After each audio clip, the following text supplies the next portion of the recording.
So, ayan po, mag-unboxing tayo sa ating nakuha sa basurahan. Kung nakikita nyo, may mga plastic pa dyan, garbage bag din sa likod, at saka boxes. Kasi nga po, yan po yung kinuha ko talaga na galing sa basurahan. So, ayan, makikita nyo ang unang binuksan ko na chocolates. Yan po yung galing talaga, yung plastic na yan, galing po talaga yan sa dumpster na nakuhanan ko. So, isa-isahin ko lang po kasi mag-unboxing tayo for today's mini vlog. Ay unboxing tayo ng dumpster finds. So, ayan, yung ating mystery bag na nakuha. Tingnan nyo naman kung ilang M&M at saka mga ano dyan, mga tsokolate talaga. Ang daming tsokolate na nakukuha natin sa basurahan. Hindi nyo lang alam na ang dami ko na pong naipadala sa Pilipinas ng mga ganyan. Oo, mga ano yan, best before, halimbawa October, best before lang yan. Ayan, best before lang po talaga yan. Ang sabi doon sa aking source na Share Food Program, understanding yung label ng mga date. Yung mga date na daw yun ay nilalagay para sa pag-regulate ng mga lisensya nila at saka sa quality ng pagkain. Hindi ibig sabihin na hindi na siya safe kainin. Except doon sa mga open na, mga nabuksan na talaga, at saka doon sa mga talagang alam mo na may mga bulok na or may molds na, di ba? Yan o, tingnan nyo, may kape pa akong nakuha. Ay, Diyos ko, kung nagkakape lang ako, siguro naubos ko na yan. O, meron pa tayong wrist, brace. Para yan sa may mga, tsaka yung Band-Aid. Tingnan nyo naman yung Band-Aid na yan. Diba? Bakit ba ang ibang tao, may mga makeup pa. O, diba? Mga makeup pa yan. O, diba mga guys, sino bang mag-aakala na itatapon nila yung mga ganyan na mga brand? Ang mamahal pa niyan. Hindi nga ako bumibili ng mga ganyan kasi alam nyo, nakukuha ko nga lang sa basurahan. Ang nakalagay dyan po as hindi siya expiration date. Best before po siya. Ipopost ko po sa wall ko yung post na galing sa isang source kung saan nag-i-explain ng tungkol sa mga best before, manufacturing date, at saka yung expiration date. So, wag na wag kayong mag-aalala kung halimbawa, ang tsokolate po ay best before, October 30, tas kinain nyo ng November 2, o kaya November 30, hindi po yan expired. Yun po ang sinasabi ng source na yun. Kaya, ayan, sino bang hindi manghihinayang dyan sa mga pagkain na yan na nakukuha natin sa basurahan dito sa Amerika?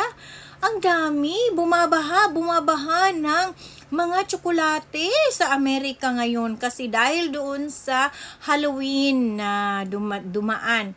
So, kayo, hindi ba kayo manghihinayang dyan sa mga pagkain na yan? Ako po kinukuha ko yan. Ako po ay hindi maarte at ang sawa ko ay natuto na din siyang kumain ng mga pagkain galing sa basurahan. At hindi lang po mga pagkain talaga ang nakukuha ko sa basurahan. Kasama na din doon yung mga damit, mga gamit, mga laruan, at saka kung ano-ano pa. Kumukuha din po ako doon sa mga basurahan na hindi talaga madudumi. Pero mga basurahan po kasi dito sa Amerika is hindi talaga siya yung madumi na bulok na talaga. Wala pong ganun.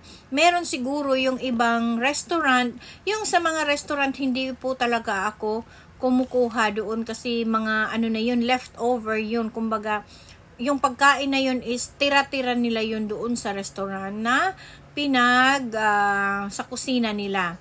So, ayan po, tingnan nyo, mga gums yan, mga candy, mga mint candy yan, na para sa atin is mahal na, ang mahal kaya yan. So, ngayon, ako naman po ay kumukuha at pinapadala ko sa Pilipinas ang mga ganyan kasi hindi ko naman po yan lahat makakain. Syempre naman, ako naman ang madadiabetes kung kakainin ko ang mga yan. Diyos ko naman, diba? So, yan, pinamamahagi ko po yan sa mga tao. Pero, yun nga ang sinasabi ng iba, expired na daw yan. Hindi po yan expired. Best before po ang nakalagay dyan. Kaya po, ako po ay nagsasabi sa inyo, para ang information po ay malaman nyo, di ba? For the information of everybody, ang nakalagay po sa pagkain is best before. So, para hindi po kayo magtaka na sasabihin, expired naman yan. Expired, hindi po siya expired. Ang sabi po doon sa source na yun is, 1 year mo pa siyang pwedeng kainin. Hanggat walang mga molds, hindi siya bukas. Tingnan nyo yan, mixed nuts po yan.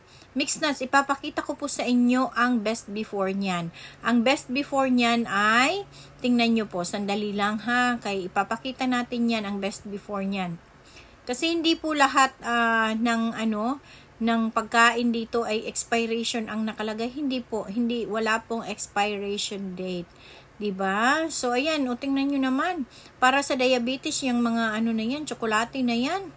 Yung mga tsokolate na zero sugar, ibig sabihin wala siyang additional na sugar na nilalagay. So, pwede po siya sa mga diabetic na mga pasyente or mga tao. So, pwede siyang kainin. Kagaya ng jusawa ko.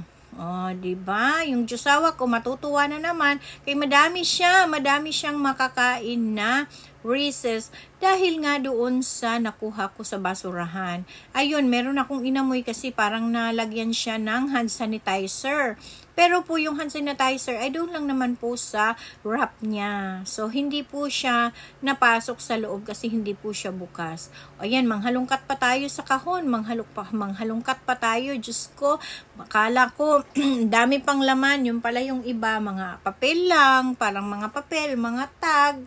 So, kinukuha ko lang po yung aking magagamit at saka maibibigay at maipapamahagi sa mga kababayan natin sa Pilipinas. So, yan po pala yung aking nakuha. Hindi po yan nakikita lahat kasi yung mesa hindi mahagip lahat ng ng camera. So, ayun, wala na pong laman yung box. Tanggalin na natin yung box na yun. So, gusto ko po sana siyang ilagay dito sa box na to para mai-organize ko siya sa loob ng bahay namin. Kaya, titingnan natin kung magkasya. Magkasya ba yan sa... ayan na po nakita nyo. Ayan na po si Manay Jen. So, hello po sa lahat. Watch out for more videos, mini vlogs, reels, and everything. Salamat po sa support.